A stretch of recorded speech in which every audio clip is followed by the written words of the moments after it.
Hey everybody, it's Hylian Alchemist, and welcome back to Let's Play Pokemon Red. In the last episode, we did everything else in the SS Sand, and we somehow used our magical hands to heal the Captain's seasickness. And in this episode, we are going to finish up the rest of Route 11 by battling all these trainers that are ranging from youngsters to gamblers, and there's also another trainer class that we're going to battle as well, that we haven't encountered yet. This guy right here will be using the Nidoran line. We'll just see, just the male Nidorans. I think the one thing about it is that, the, boy trainers will use, like, when it comes to Nidorans, only the guy trainers will use the, male Nidoran line, while the females will just be using the female Nidoran line as well.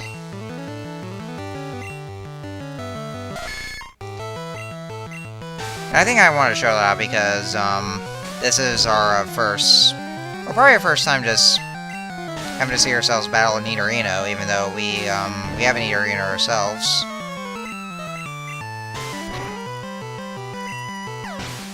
So I guess I just thought I would have showed off, and Odin is now level 20.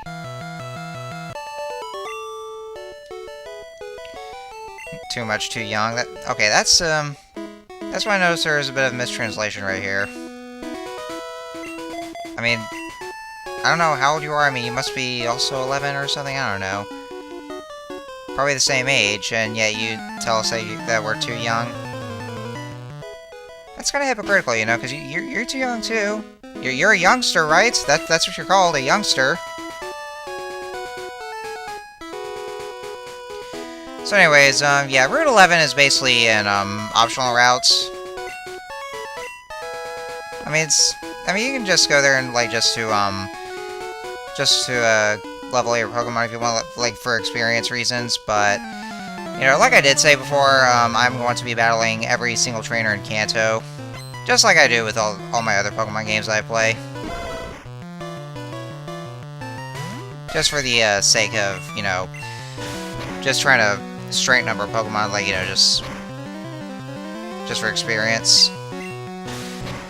And this gambler here, after we knock out his Growlithe, he is going to be using Vulpix. Vulpix can be seen as counterparts of Growlithe. It is exclusive to Blue version, while Growlithe is exclusive to Red. And just like Growlithe, Vulpix does evolve with a Firestone, one of those elemental stones that you can use. I think, Vulpix could also, it's also more of a special attacker as well. I think I might be right. And yeah, I was gonna go on about that, rant about the HMs, and I didn't quite mention about, anything else about them. I did mention something about the badges that,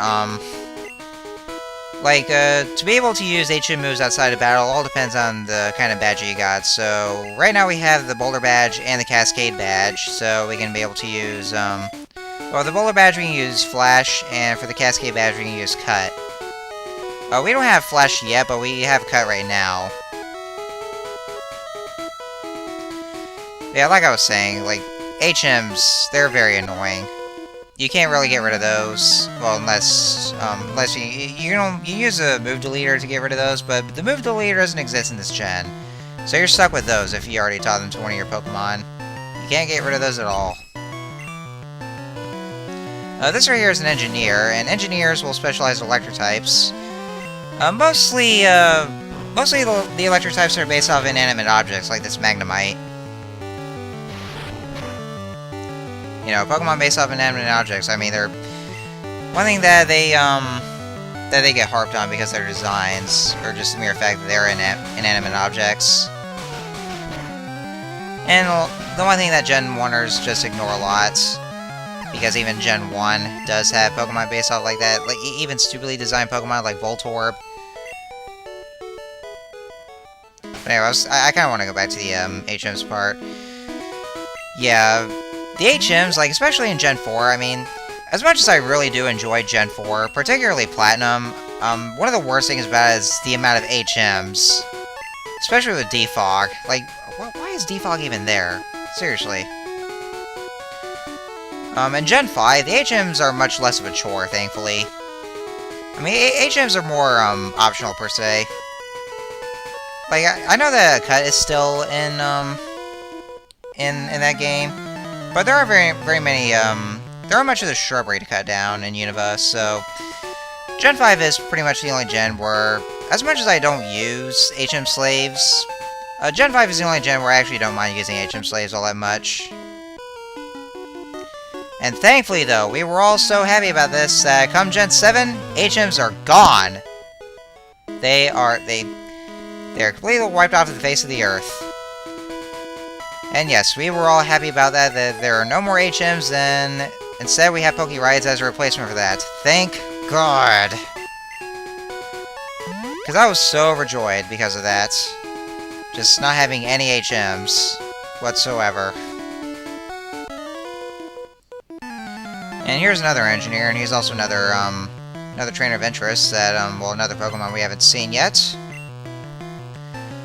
His first two Pokemon, he'll be starting out with Magnemite. There's another Pokemon in relation to Magnemite, yes, I'm talking about its evolution, that we'll be seeing here in a minute. Just give it a couple of body slams. I really do wish that Nidorino is able to learn a ground-type move in this gen. I mean, I have the TM Dig, but unfortunately, Nidorino cannot learn Dig in this generation at least. And not even with its evolved form Nidoking, which gains a ground typing, so it's a dual poison ground, still cannot use Dig. Just what the fuck? Why? I don't understand. And, you know, it also gets pretty ridiculous in this gen as well. Like, you know, with Charizard being fire flying, can't use Fly at all. I really don't get that either. I think there was another thing, but I can't really remember off the top of my head. But regardless, this is Magneton, the evolved form of Magnemite. I forgot what level it evolves to. Well, it is level 18, but I thought it was around level 20 or something. And yeah, I see that Ariel is paralyzed somehow.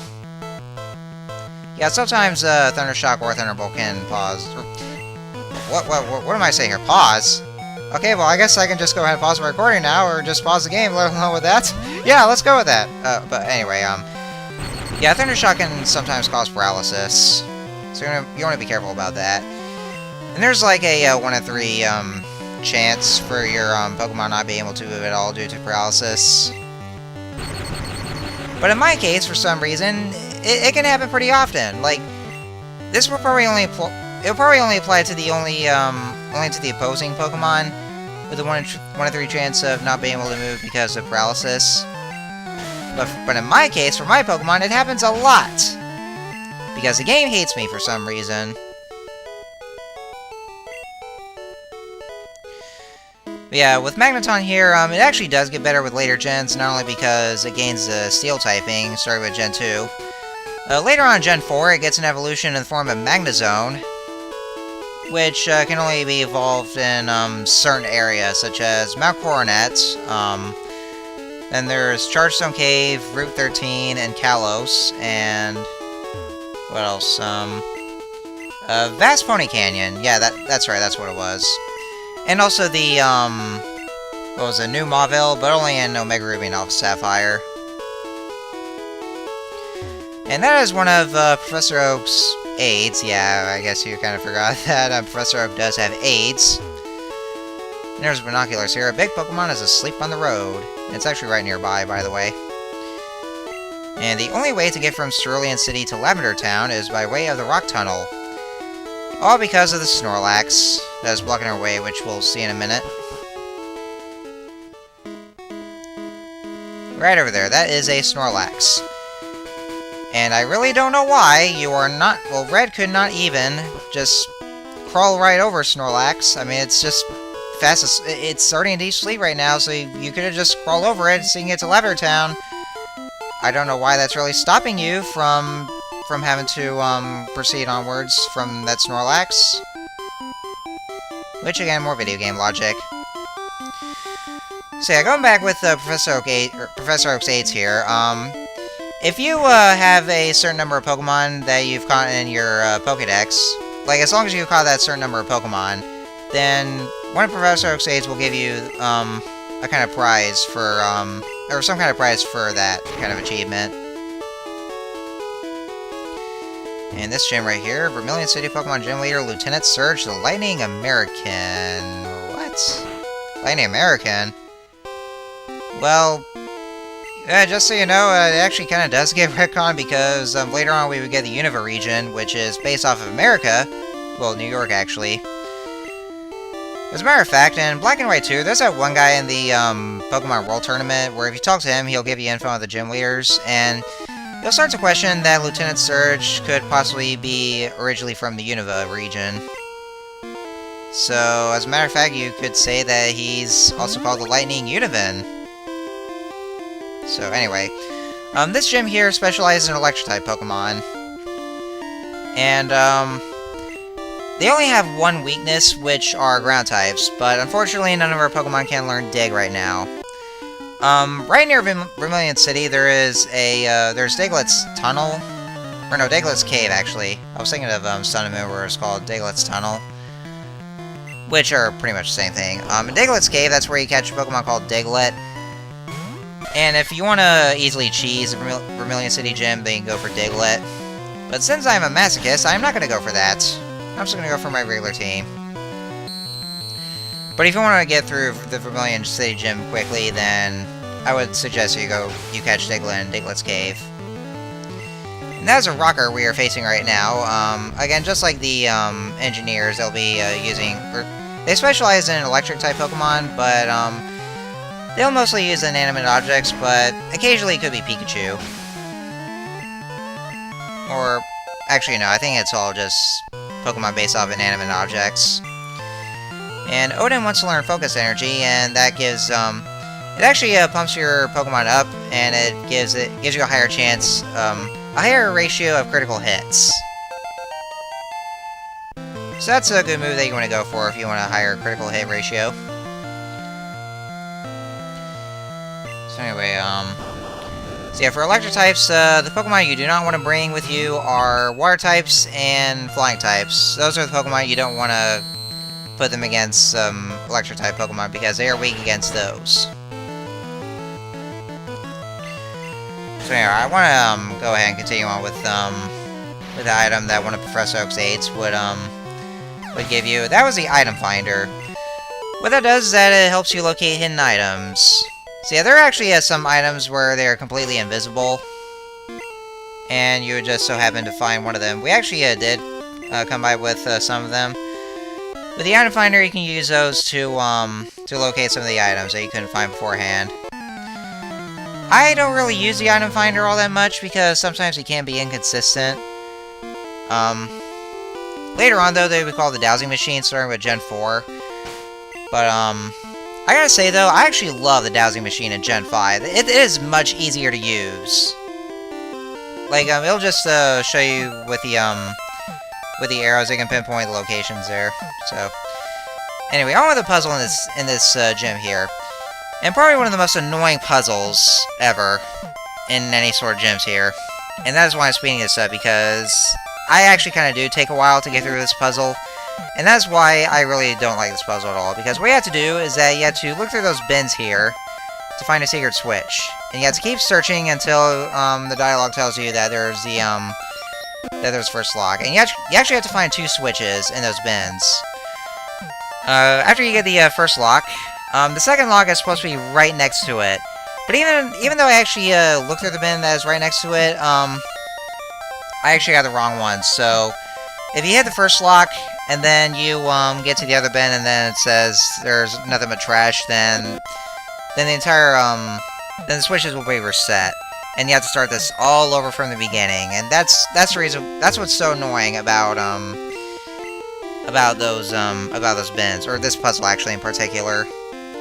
So you're gonna be there for a while. It does get very annoying, but once you get the second lock, or once you get the second switch, then you should be able to reach Lieutenant Surge. Sporting a mohawk right here. So anyways, here we have Lieutenant Surge. And yes, I am actually playing the Guile theme from Street Fighter over this because, I kid you not, his Heart Gold and Soul Silver design, he clearly does look like Guile. Or it's like he actually decided to cosplay as Guile. And kind of supported by the fact that he is known as Lightning American. And so is Guile, of course. Like, he is actually, like, he is supposed to be based off an American soldier. Actually, that's what he is. So that's actually one of those reasons why. So yeah, as long as you have a ground type with you, then Lieutenant Surge should be pretty easy. And he's also going to be using Pikachu here. And if you're playing yellow version, well, of course, in this version, he'll be using Pikachu's evolved form, which is Raichu. Which in a minute, like after we take down Pikachu. In yellow version, Surge will be using only Raichu. Probably in reference to the anime, where he actually used Raichu. Speaking of the anime, oh my god, Lieutenant Surge is freaking colossal in the anime. Like, Jesus Christ. I mean, I'll probably by the end of this video, I'll just post an image of his kind of height compared to Ash. But like, my god, Lieutenant Surge was huge in the anime. Like, just freaking Colossus there. Ugh. So, that's all I can say about him here. So, anyway, this is Raichu, the evolved form of Pikachu. And of course, you do need a Thunderstone if you want your Pikachu to evolve. And I gotta say, though, Raichu is, without one of my favorite electric types. And, you know, as much as, I know that Pikachu is supposed to be the mascot of the entire Pokemon franchise, I understand that, but I gotta say, though, I actually like Raichu better. I mean, seriously, though, where's much of the love for Raichu? I mean, Pikachu is okay, and don't get me wrong, but again, I actually do prefer Raichu. And I actually am kind of glad that, in Sun and Moon, they actually did give Raichu some love by giving it an Alolan form. Which is, which I see it's trying to look like Marty McFly here with the, with that hoverboard. And now we have the Thunder Badge, which allows us to use the move, or the HM move Fly, which we will get much later in this game. And Lieutenant Surge did give us TM24, which contained Thunderbolts. And I'm going to teach that to Pikachu, because Pikachu cannot learn Thunderbolt naturally for some reason, only through TM, so that's why I'm going to get rid of ThunderShock in place of Thunderbolt. It is a stronger version of ThunderShock. I mean, it is kind of like it, because it can sometimes inflict paralysis, but it is stronger than ThunderShock. So that's the kind of move that I actually love to use a lot when it comes to Electric-type Pokemon. And what else to say here? I was thinking of something else. Oh yeah, about the badges. I didn't quite explain much else about them. In this generation, I think up until Gen 3, well, I think they still did. So in Gen 3, like in Ruby and Sapphire, but afterwards they never actually used that again. The badges here, they actually do increase your Pokemon's stats. Like, I think the Bowler Badge increased your defense, or was it attack? I can't really recall. The Thunder Badge actually did increase your Pokemon's speed. So it actually does have some other purposes aside from, you know, HM moves, well, you know, field moves from HMs, and also your Pokemon's obedience level when it comes to traded Pokemon. But yeah, if you actually did catch Pokemon yourself, like Pokemon you actually did catch, then that actually won't apply. If those Pokemon's levels are higher than than what the badges say. Like, you know, say for instance, the Cascade Badge allows Pokemon to level 30 to obey, but that only applies to traded Pokemon. Like, if you have if you just have a Pokemon that you caught, then they'll still obey you regardless, but as for traded Pokemon, then, if they get past level 30 around the Cascade Badge, then that's when they'll start disobeying you. So you want to be careful of that. I may have explained this before, but not, like, thoroughly. And yeah, that's where thankfully they have Super Potions now, so I can get rid of those potions finally. Super Potions, they heal your Pokemon up to 50 points. Or 50 hit points, or HP, actually. Unlike the potions where it's just 20 HP. So I'm thankful that they finally let me get the Super Potions, or buy them from the Pokemart. And there's a Diglett's Cave. You'll be encountering, well, as the name implies, the only Pokemon you'll encounter is Diglett, and the occasional Dugtrio, which is its Evolve form. And yeah, if you want to get through with the Vermilion Gym easily, then just, you can just go for Diglett from the Diglett's Cave. But, you know, I just want to get more challenging and just not go for Diglett at all. In Gen 3, which is where abilities were introduced, like, I'm just, gonna go and talk about Fire and LeafGreen. Diglett would get the ability Arena Trap. And that would make all Pokemon except for flying types, they won't be able to escape from battle, so if the Diglett has Arena Trap, then you won't be able to run away, and you have to, you're forced to actually battle that Diglett. And I think the other Pokemon that has that would be Trapinch. So I think that's pretty much the only two Pokemon that I know that would have Arena Trap, just Diglett and Trapinch. I can't remember anything else. I think that's about it.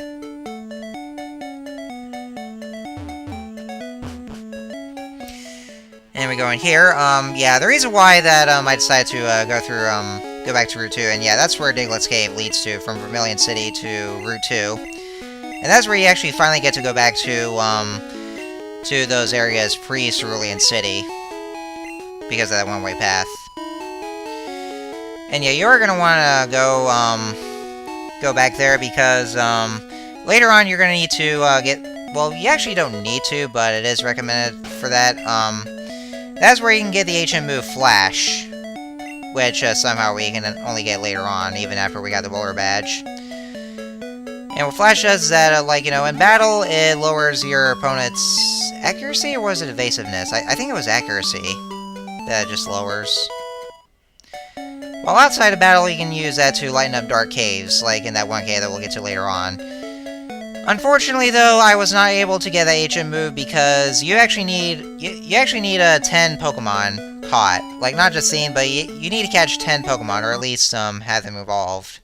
Like, if you own like 10 species of Pokemon at the Pokedex, then you'll be able to get the HM move Flash. But unfortunately, I do not have enough. I only own 8 Pokemon as of right now, so I wasn't able to get that HM. So I actually did get pretty far though, because I only have 2 more Pokemon to catch, so that way there I can just get the HM move. So at least what I did after I stopped that recording, I just went and caught 2 more Pokemon, which was Weedle and Pidgey, and then that would make 10 Pokemon caught. So thankfully I did just that. So in the next episode, we'll get that HM Flash, well, HM05, which contains Flash, and then we will proceed onwards. We will depart from Vermilion City and proceed onwards to the next town, I guess. Well, I mean, just that one town before that next town we actually need to go to for the next gym badge. So, and yeah, you can see the image right there about Lieutenant Surge's height compared to Ash. Like, Jesus Christ, he was huge. My God. Seriously, just huge. It was quite flabbergasting, I should say. So, anyways, next time on Let's Play Pokemon Red, we are going to, you know, do all that I already mentioned and such and such. So, till then, see you guys later.